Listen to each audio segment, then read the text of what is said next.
Finally rice আমি এখন আসলাম গুয়াহাটি কামাখ্যা, তাই একটা গান শোনার জন্য। এই যে সিঙ্গার দেখতেছেন, আমি একটা গান শুনবো। ইনা বলে জুবিন দাকেও অনেক অনেক ভালোবাসে, তাই জুবিন দার একটি গান পরিবেশন করবে। তুমি কি জুবিন দাকে ভালোবাসো?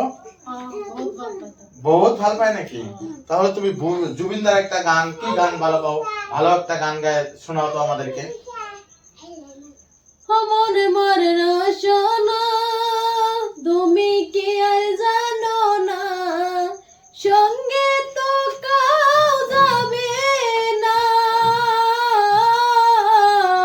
সময় থাকিতে কেনে গুরু বুঝিল না। মনে মরে রচনা এ দেহার মূল্য নাই, পুরা দিলে হইবে ছাই, প্রাণবায়ু সরিয়া যাইবে, নদীর কূলে হইবে বাসরতে কালে। বড়িয়া, থ্যাংক ইউ। গানটা অনেক ভালো লাগছে, আমারও ভালো লাগছে। তাই জুবিনদার জন্য এই গানটা আপনারা বেশি বেশি করে শেয়ার করে দিয়ে সবাইকে দেখার সুযোগ করে দিবেন। ধন্যবাদ। জয় জুবিনদা, জয় গরিমা আপু।